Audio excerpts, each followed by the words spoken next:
the Miami Dolphins, who were in the postseason yet again last year, and then beyond frigid conditions in Kansas City did not help the Dolphins in that one. Tua Tagovailoa gets his big mega contract last weekend, and the Dolphins right now sitting at plus 210 to win the AFC East. They did add Jordan Brooks, big-time tackler. They actually helped out their secondary. Did a good job with the amount of money they had, Alex, getting Jordan Poyer in there. They drafted Chop Robinson, signed Odell Beckham. But this is another team. Major losses on both sides of the ball. Andrew Van Ginkel, gone. Xavier Howard, unsigned. Probably, we may not see Howard again due to injury in the league. Robert Hunt, offensive line, big piece, $100 million contract from Carolina. Brandon Jones also in that secondary, lost. And then, of course, another $100 million man, Christian Wilkins, off of that defensive line now here in Vegas with the Raiders. I do think they made the right moves for the secondary, though, and that was one of their biggest concerns, and especially defensively. I mean, this offense, we know they were one of the best in the league. They could outscore anybody. It was just big question marks on the defensive side. Of course, a lot goes into the health, right? Tyreek Hill, Jalen Waddle. At the end of the season, we didn't see both of them on the field together very much. Same thing goes with their duo running back. One of them was injured, Achane, right? Well, Achane and Mostert. Mostert, yeah. One of them was injured. I mean, Mostert, I think, played most of the season. But, yeah, so I still really like this offense. And I like the additions, too. Odell Beckham Jr., definitely older, and we didn't see a whole lot out of him in Baltimore, but can always help out in offense. And then Jonnu Smith, tight end from the Falcons, comes over as well. So offensively, still stacked, still really like them. Frank Smith is still there, third year as the OC with Mike McDaniel as the head coach. And then we'll get into the defensive side as well. But some numbers really quick just to throw out there. Third in points per game, third in yards per game, seventh in rushing yards, second in passing yards, of course, with Tua and his elite wide receivers there.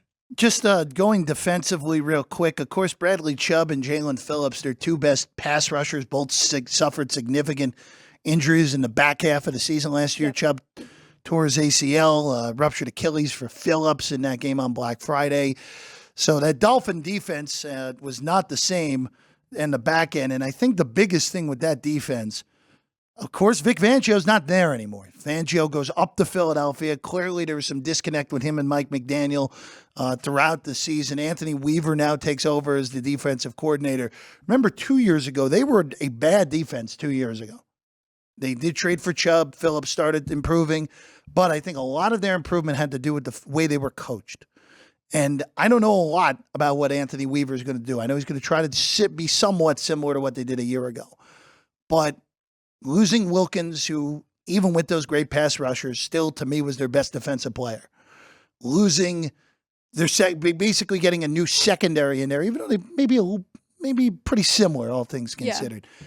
I have a lot of questions about this defense. And I also have questions about Tua Tagovailoa. Because Tua Tagovailoa, yes, played every game last year, but is 1+ year removed from being shut down because of concussions. He's playing 15 pounds lighter this year than he did last year, which I understand why they're doing that. They're doing that to get him out of the pocket more, be a little more creative with what they can do with Tua. But that scares me for a guy with his injury history. And, of course, obviously, we know his injury history as well, dating back to Alabama. That scares me. And as much as I like Mike White, if Mike White has to play 5-6 games, Miami's in big trouble here. Because as much as we rag on Tua's still a top half quarterback in this league. And for Miami to be a playoff team, a Super Bowl contender, they need a high-end Tua there. I don't know if Tua can ever get to the elite of the elite, but he'd been good enough to get Miami to the postseason for the third straight season, Alex. And I'll tell you, this is a team that I am all over looking to fade every which way for part of that reason that I just mentioned. I don't trust Tua to stay healthy. I don't trust his defense. Plus money to miss the playoffs seems pretty good. Under 9.5 plus money seems pretty good. Even though the way that the books have it behind us, minus 125 on it over, I might see a 10 by the time the season starts, and I'll be rushing to the window if I can get a 10 to bet under on Miami. So I think we're opposite here. Yeah.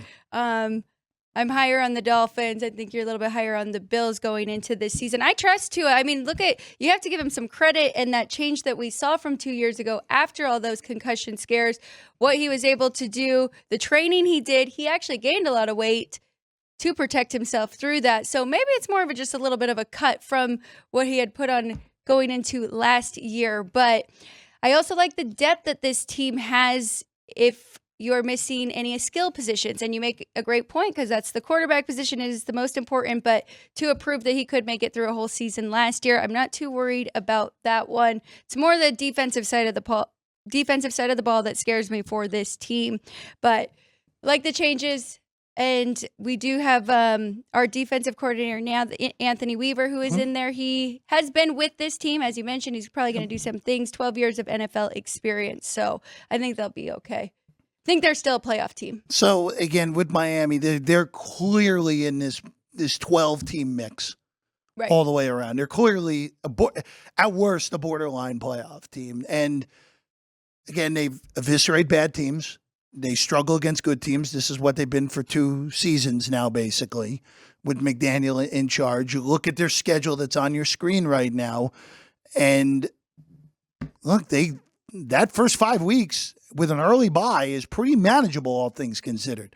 Toughest game is a home game, the Buffalo game on Thursday night at home. I know going to Seattle isn't the easiest, but neither of us are particularly high on the Seahawks.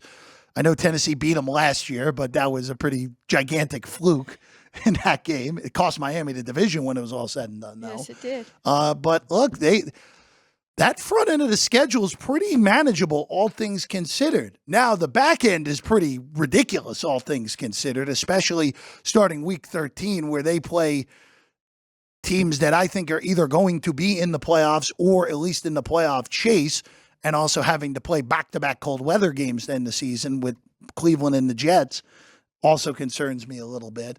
But this would be also another one where I think if they get off to a 4-1 start, then I would look to come play the under at the bye week on their in-season win total. So that might even be better than me waiting for a 10 on them. Right. I might even be able to get an 11 and 11.5 if they start off 4-1 at the beginning of the year. Yeah, they probably will adjust there. But that is a great point about the end of their schedule right there. All of those teams are going to be trying to make a push for the playoffs. So that's where we'll really find out about them, if they can beat good teams. Yeah, that is week 13 through week 18 is really difficult. And it's the Green Bay game is a Thanksgiving game, so short week going to Lambeau as well. Houston, again, I think the Texans are the second best team in the AFC going into the year. And then Cleveland and the Jets. Neither of us are too high on Cleveland, all things considered. But that absolutely could be an elimination game in week 17 for either of these teams with the Dolphins and the Browns. And then the Jets, of course, week 18. That very well could be the final. That could be Sunday Night Football. Someone's playing to get in, and someone is playing to avoid the golf course, at least until a little bit later in the offseason. But for me, the best bet, though, is Miami to miss the postseason is where I'm looking. I know we're opposite there, but I would have looked at plus money on Miami to miss the postseason. I just don't think they're as good as they've shown, at least offensively, and we've seen it against the better competition. Their offense definitely goes backwards against the better competition in the league. I would say my best bet from these two teams is the Bills under 10. Okay. As of right now, minus 110. I think they are 9-win ceiling kind of team this year. And for Buffalo, it's so weird because you listened to me all last year and say how overvalued they are. I think the market actually has come a little too far the other way. With that said, I wouldn't want to go over 10. I can tell you that. I would be only looking the same way as you there, Alex. Hi, everyone. I'm Jeff Parles. And I'm Alex White. Thank you for watching this clip of Sports by the Book. Please like the video, comment, and subscribe. We live stream the show right here every day on this channel. Also, you can catch the podcast version on your favorite podcast platform. All the links are in the description below. We appreciate you, and we'll see you next time.